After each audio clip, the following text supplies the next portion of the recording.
Good morning. Corky here in Alabama.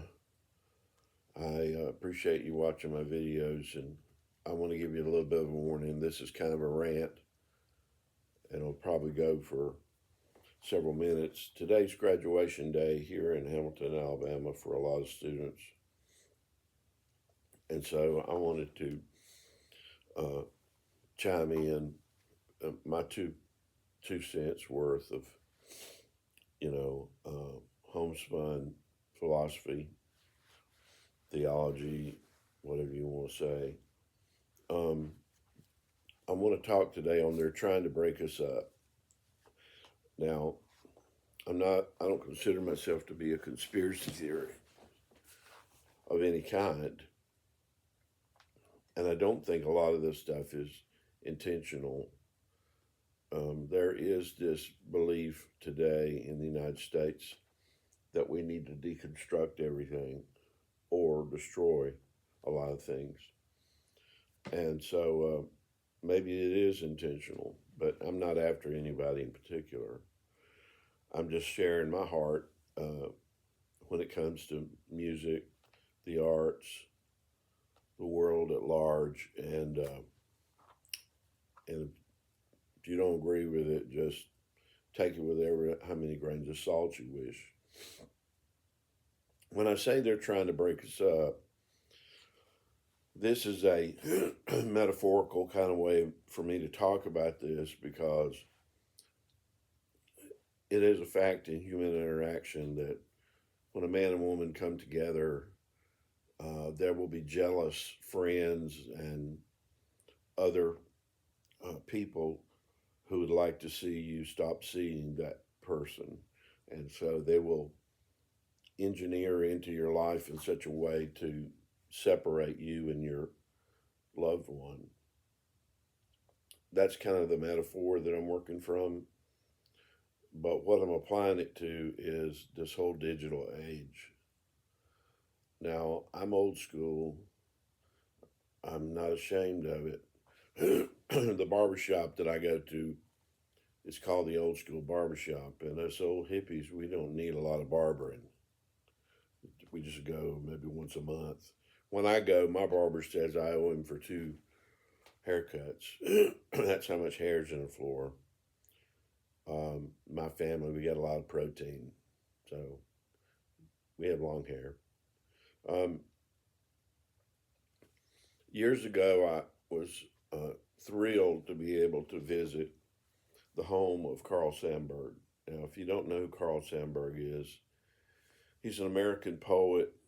Um, when I was growing up on black and white TV and color TV, he might appear on a variety show even, but people knew him for collecting folk songs and writing poetry, traveling around the world, uh, speaking colleges.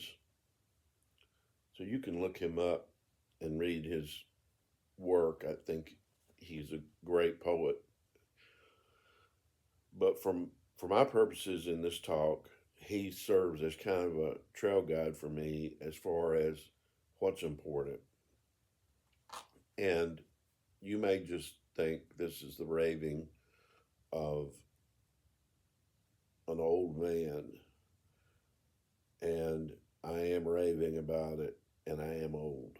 So you'd be right in saying that. But if you think that I am not relevant to what's happening in our world, you are underestimating me. Okay, so I went to Carl Sandburg's farm. It was a goat farm that his wife raised goats. And he wrote from there. It's in North Carolina in the mountains. I think it's called Flat Rock, although I know of a couple of flat rocks, North Carolina. But this farm is open to the public now. I think it's a national park, if not a state park, or a state park, if not a national park. But when I went into the house, it struck me because his stuff that's lying around is the very stuff that I want to be relying around my house. He did have a television set. This was long before computers and laptops. So his house was filled primarily with books, with papers, files of papers, file cabinets.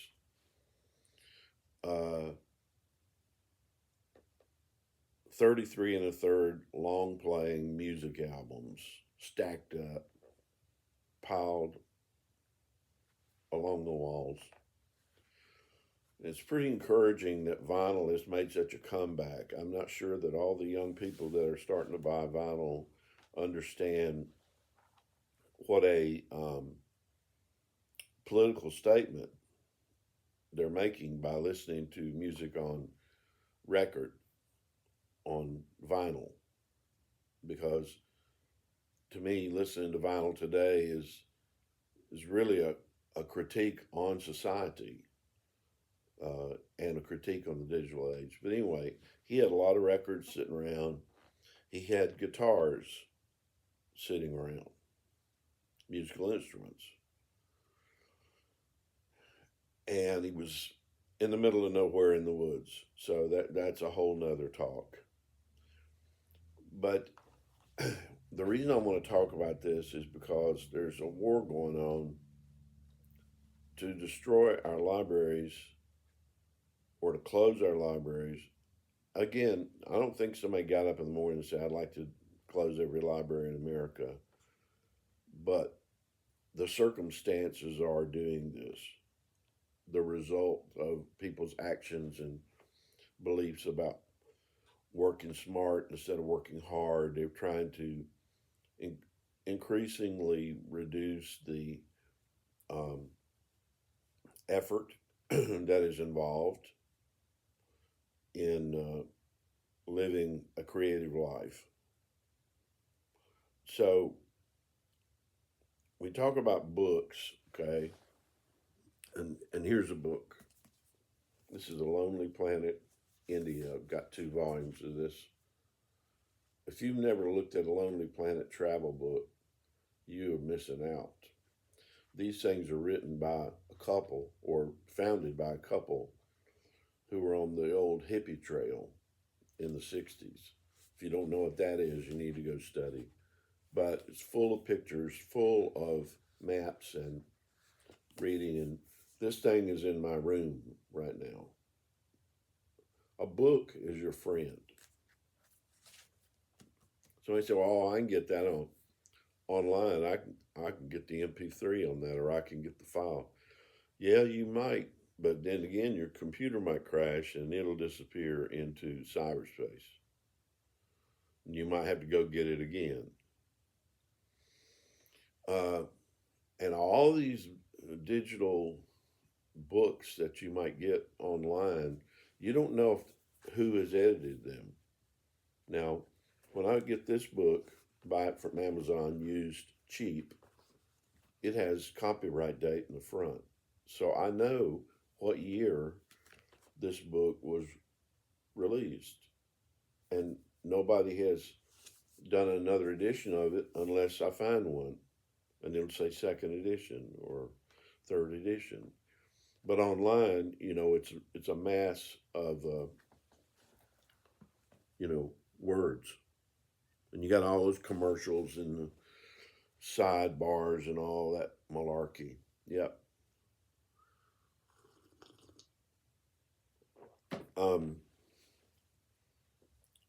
So I'm pitting books against digital, because a book can be your friend.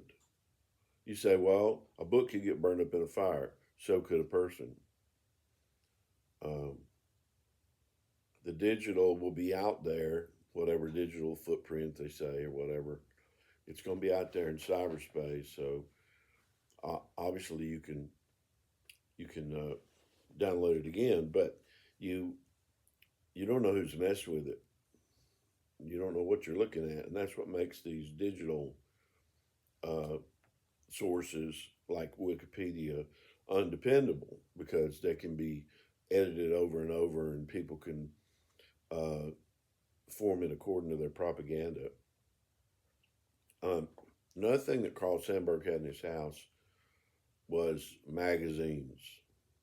Now, this is very, very close to my heart because I love magazines. And my trade, before I went full time as a minister, uh, was being a pre press graphic artist, image assembler, uh, producing catalogs of magazines. I was a journeyman and I worked on Sharper Image catalog and Cabela's catalog primarily. Um, so I love magazines. And a magazine is like a picture book where you're not really committed to reading heavy text, but you're getting at it.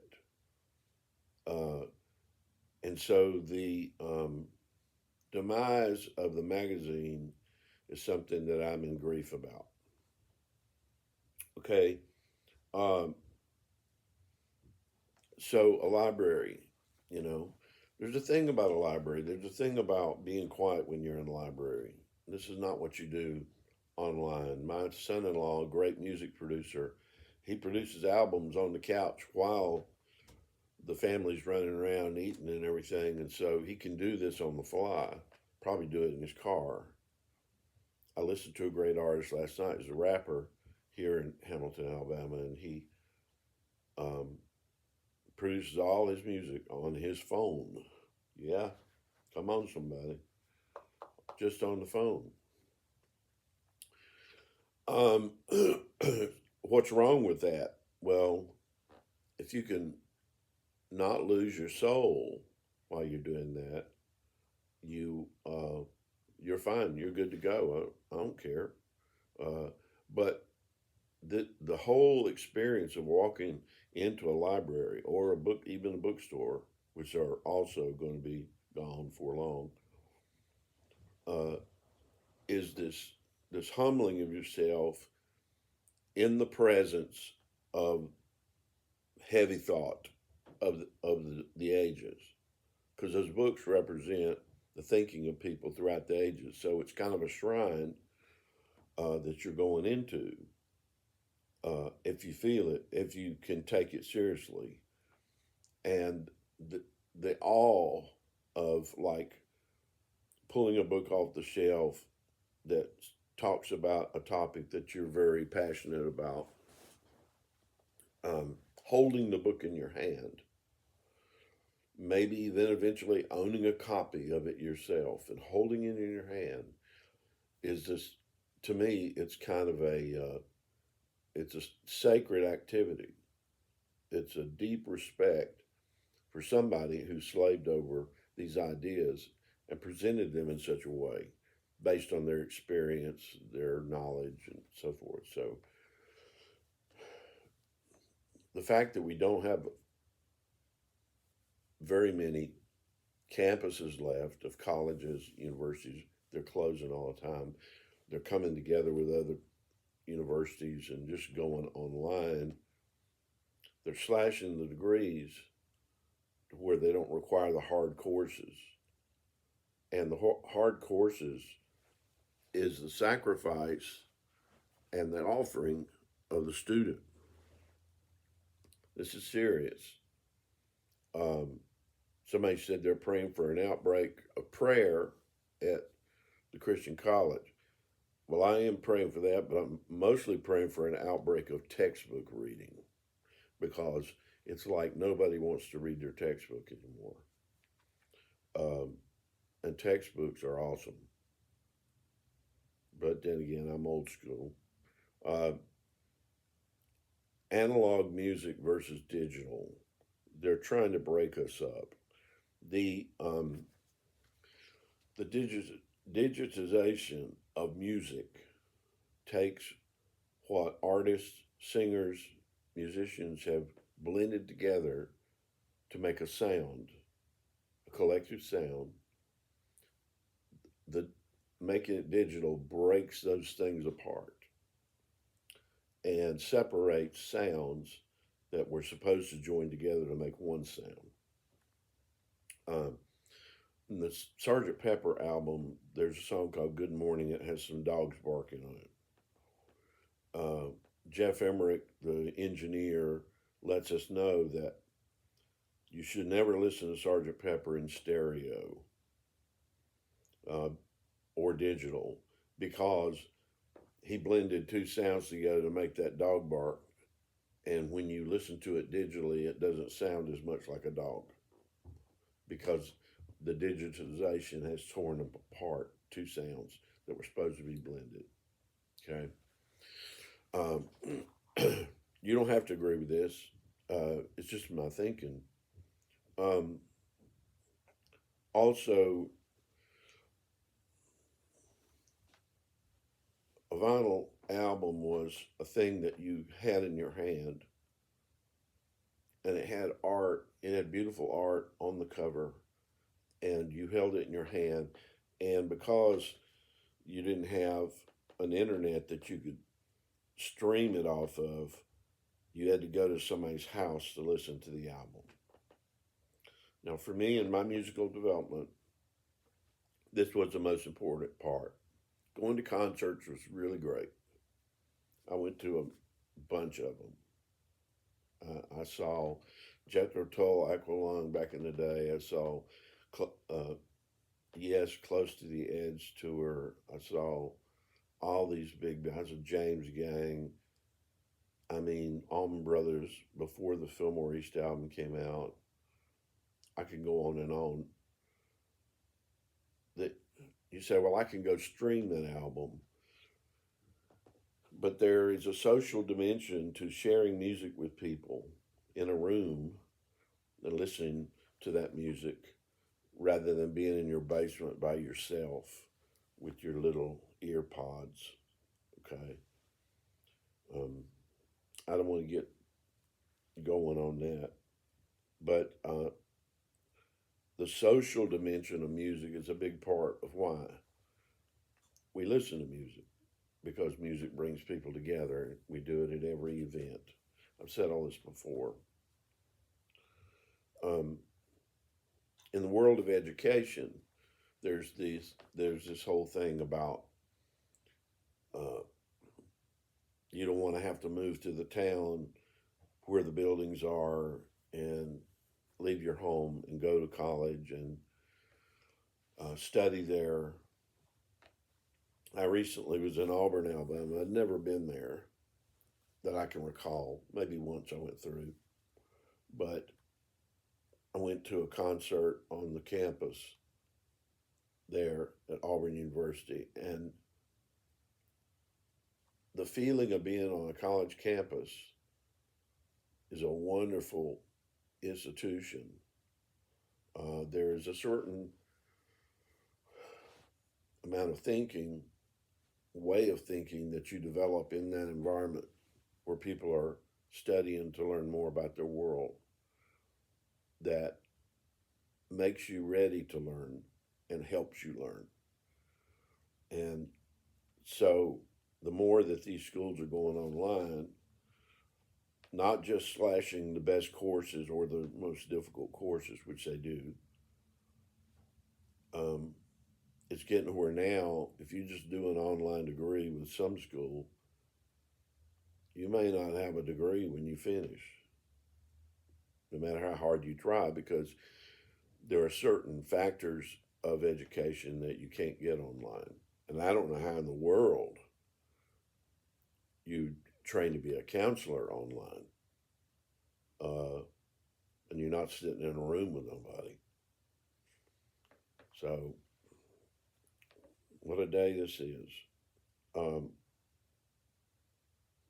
Comes to the area of art, uh, line, form, texture, all the qualities of art. Uh, how do you experience the texture of a painting online? No, you have to walk around it. look at it different ways. It's on a canvas or it's on a board or whatever it is. Uh, I mean, it looks good online ish, but now with this artificial intelligence, I'm not sure what you're looking at. You're not sure either. Um, Folk art is something that you can hold in your hand. And out here where I do folk art, uh,